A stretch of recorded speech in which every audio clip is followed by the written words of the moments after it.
जरा इस वीडियो को गौर से देखिएगा। एक लड़की के साथ कुछ दबंग मिल करके छेड़खानी करते हुए आपको नजर आ रहे हैं और एक लड़का है जो कि नीचे बैठा हुआ है। दरअसल ये जो लड़का नीचे बैठा हुआ है, ये नीचे बैठा हुआ नहीं है, ये नीचे झुक करके उन गुंडों से गुहार लगाता है कि मेरी पत्नी को छोड़ दो, मेरी पत्नी के साथ ऐसा छेड़खानी मत करो। लेकिन उसकी पति की गुहार उन दरिंदों के कानों तक नहीं पहुंच पाती है और लगातार वो उसके पत्नी के साथ छेड़खानी करते ही रहते हैं। उन लोगों के पैर पे गिर जाता है उसका पति, उसे मनाता है, बोलता है कि हम दोनों एक पति पत्नी है, हम दोनों का जल्दी शादी होने वाला है, मेरी पत्नी के साथ ऐसा मत करो। लेकिन वो लोग एक नहीं सुनते हैं और अपनी मनमानी करते रहते हैं। दोस्तों, इस वीडियो का साउंड मैंने म्यूट कर दिया है क्योंकि लड़की इतना रो ही रही थी कि आप लोग वो सुन करके बर्दाश्त नहीं कर पाते। वो इतनी चीखती चिल्लाती है कि मैं अब क्या ही बताऊं वो कितनी चीखती है और रोती है। लेकिन ये जो दबंग होते हैं उनकी एक ना सुनते हैं और लगातार उस लड़की को छूते रहते हैं, उसको इधर उधर छूने का कोशिश करते हैं, उसका दुपट्टा भी खींच लेते हैं। दोस्तों, लड़की के प्राइवेट अंगों को भी बार बार ये गुंडे छूने की कोशिश करते हैं। और दोस्तों, ये जो वीडियो बना रहा है उसी के पैर पे इसका मंगेतर गिरा हुआ है ताकि वो उसकी पत्नी को छुए ना। और दोस्तों, इसका पति जिसके पैर पे गिरा हुआ है उसी ने वीडियो रिकॉर्डिंग करना स्टार्ट किया था। उसी के पैर पर वो गिर करके उसे मनाने की कोशिश कर रहा था कि वीडियो रिकॉर्डिंग बंद कर दो और इनको समझाओ, अपने दोस्त को समझाओ कि मेरी पत्नी के साथ छेड़खानी ना करे। लेकिन ना वो सुनता है ना उसका दोस्त सुनते हैं और ये दोनों गुंडे लगातार छेड़खानी करते रहते हैं। दोस्तों, ये घटना प्रयागराज का है और इस वीडियो में जो लड़का दिख रहा है, जो लड़की दिख रही है, इन दोनों का सगाई हो गया था। लेकिन दोस्तों, लड़की का मंगेतर एक प्लान करता है कि क्यों ना हम दोनों कहीं बाहर घूमने चलते हैं। और दोस्तों, जो उसकी होने वाली पत्नी होती है उसको काफी नेचर से ज्यादा प्यार रहता है। तो दोस्तों, ये दोनों जोड़े एक झील के किनारे जाने का निश्चित करते हैं। तो दोस्तों, ये एक झील के किनारे पहुंचते हैं बाइक से और अपनी बाइक झील के किनारे लगा करके दोनों एक दूसरे से बातें करते रहते हैं। तभी कुछ गुंडे आते हैं वहां पर और इन दोनों के साथ छेड़खानी करना स्टार्ट करते हैं। बल्कि लड़की समझाने की कोशिश भी करती है कि हम दोनों की सगाई हो गई है, जल्दी शादी होने वाली है, ये हमारे मंगेतर हैं, आपको यकीन नहीं है तो मेरे माता पिता से फोन करके पूछ लो। लेकिन वो लोग ऐसा नहीं करते हैं, उन दोनों के मोबाइल फोन भी छीन लेते हैं और फिर लड़की के साथ जबरन बलात्कार करने की कोशिश करते हैं। लेकिन दोस्तों, ऐसा करने में वो कामयाब तो नहीं हो पाते हैं। तभी वहाँ के स्थानीय लोग वहां पर पहुंचते हैं और वो लड़कों को मार भगाते हैं और फिर लड़की और लड़के अपने घर चले जाते हैं। दोस्तों, ये कहानी सुनाने का मकसद मेरा किसी का दिलों का ठेस पहुंचाना नहीं था, बल्कि आपको जागरूक करने का था। ये दुनिया में कहीं भी ऐसा सेफ जगह नहीं है जहाँ एक गर्लफ्रेंड बॉयफ्रेंड अकेले में जा करके बात कर सके बिना चार दीवारी के अंदर। अगर आप कहीं बाहर किसी से बात करते हो, अपनी गर्लफ्रेंड को घुमाने लेके जाते हो, तो कहीं ना कहीं आपको इन गुंडों की सामना करनी पड़ेगी।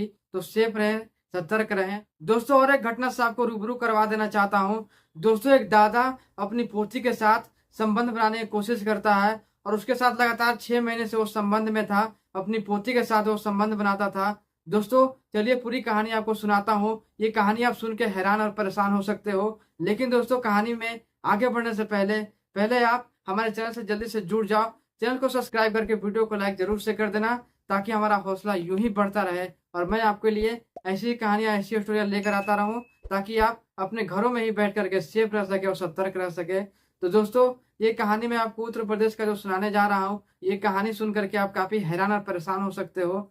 दोस्तों, ये कहानी है एक दादा और एक पोती की। दोस्तों, एक दादा अपनी पोती के साथ संबंध बनाने की कोशिश करता है, लेकिन वो ऐसे कैसे करता है, इस घटना को अंजाम कैसे देता है, मैं आपको पूरी कहानी सुनाता हूँ। दोस्तों, एक फैमिली में लखिंदर चौहान होते हैं जो कि अपनी पोती के साथ संबंध बनाने की कोशिश करते हैं। जब वो लखिंदर चौहान का जो बेटा था वो अपने काम पर चला जाया करता था और उसकी जो पत्नी थी वो अपने मायके चली गई थी और ये जो लड़की थी, जो उनकी पोती थी, उसको अपने घर पे ही छोड़ देती है क्योंकि उसके बहुत से क्लासेस चलते थे। वो लड़की उस स्कूल में भी पढ़ती थी। वो लड़की अभी 14 साल की उम्र में थी और उस लड़की को उसकी माँ अपने साथ इसलिए लेके नहीं जाती है क्योंकि उसकी पढ़ाई छूट सकती थी, इसलिए अपने दादा के पास ही उसे छोड़ के चली जाती है।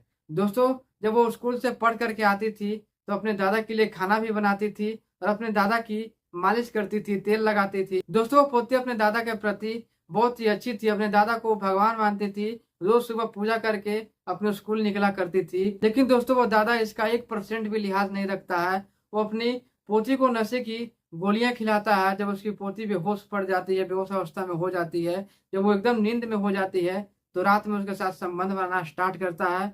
दोस्तों, उसके साथ लगातार वो 6 महीने से संबंध बनाया जा रहा था। लेकिन धीरे धीरे इस बात का पता चलता है उसकी पोती को ही, क्योंकि दोस्तों जब वो सुबह उठती तो उसका बहुत शरीर दर्द देता, तो अपने मम्मी को बताती है, वो अपनी माँ को बताती है कि माँ मेरा इतना पेट दर्द दे रहा है और मेरा सर दर्द देते रहता है, पता नहीं मुझे क्या हो जाता है, मैं सोती हूँ तो मुझे पता ही नहीं होता कि मैं कब उठती हूँ और कब जगती हूँ। दोस्तों ये सुन करके उसकी माँ काफ़ी परेशान होती है। और दोस्तों एक दिन रात के समय उसकी माँ आती है अपनी ही बेटी के कमरे में, तो देखती है कि मेरी बेटी एकदम बेहोश अवस्था में पड़ी हुई है। जब उसे जगाने की कोशिश करती है तो वो नहीं जगती है, नहीं उठती है।